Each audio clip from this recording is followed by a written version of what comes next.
ফেসবুকটা আসলে কার জানি? বাংলাদেশের ফেসবুকটা আমার আমার নামে আমি লিখে নিস। কি আরে বলুন কি? বাংলাদেশের ফেসবুকটা আমার আমার নামে আমি লিখে নিস। আপনার মতন লোক ফেসবুক ছাপায় নাকি? হঠাৎ করে উমরের সাথে সমস্যা হওয়ার কারণটা কি? গাজীপুর ছাড়া বাকি 63 জেলায় উমর বয়কট। ঘুম থেকে উঠে আমি হুট করে দেখি মানে 24 ঘন্টা পরে নাকি আমি 64 জেলা থেকে বয়কট। এটা কি কোনো কথা? উমর ভাই, এটা কোনো কথা? আপনার বয়কট করছে আর আপনি নিজে জানেন না।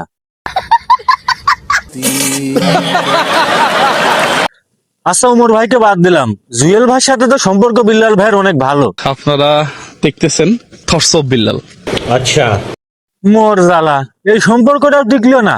रुको जरा सबर करो। অনুপ্রেরণার আরেক নাম মানে খাইতে খাইতে তো শেষ হয়ে যাচ্ছ তোমরা। আচ্ছা দেখি বিল্লাল ভাই চামচাটা বলে কি। গোসল ব্যবসায়ী তুই কি বলছিলি? সাইদ মারা যাওয়ার পর কুত্তার মতো ভেগো করতেছিস তুই। সাইদের নামে উঠানো টাকা কই? তুই হিসাব নেওয়ার কে?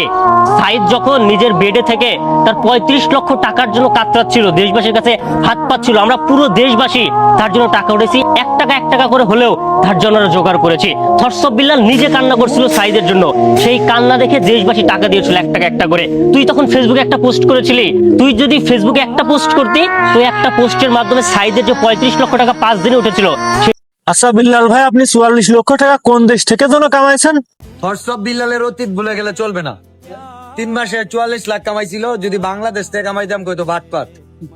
তো যে হোয়াটসঅ্যাপ বিল্লাল আমেরিকার মাটি থেকে 44 লাখ টাকা কামাইতে পারে, বাংলাদেশে মাটিতে থাইকা আমেরিকা থেকে লয়ে পড়তে পারে, ওই হোয়াটসঅ্যাপ বিল্লাল 44 কোটি টাকা মাসে কামাইলো মাইনা নিতে হবে।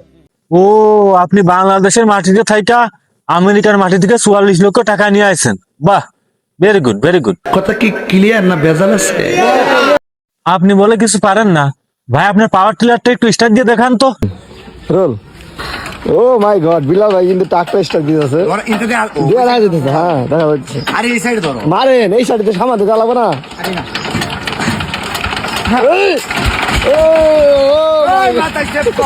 এতে এত খুশি হওয়ার কারণ নেই, কারণ এটা সবাই পারে।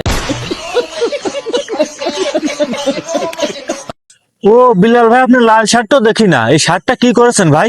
1 লাখ টাকা দিয়া লাল শার্টটা বেচে আলাইছে। ও কি রে ভাই, এটা একটা কাজ করেছেন। আমি তো মনে করেছিলাম আপনার লাল শার্টটা কমপক্ষে 10 কোটি টাকা বিক্রি হবে। নিঃসন্দেহে তুই ঠিক কথা বলেছিস। বিল্লাল ভাই, আপনার বই বিক্রিটা নিয়ে কি যেন হলো? জুয়েল ভাই কি আর একটা মানুষ কেউ চিনে না, কতদিন কত কিছু ব্যস্ত আছে। কিন্তু আমি বিক্রি করতেছি, এটা সমস্যা ছিল। আসলে জুয়েল ভাই কাজটা কিন্তু ঠিক করে নাই।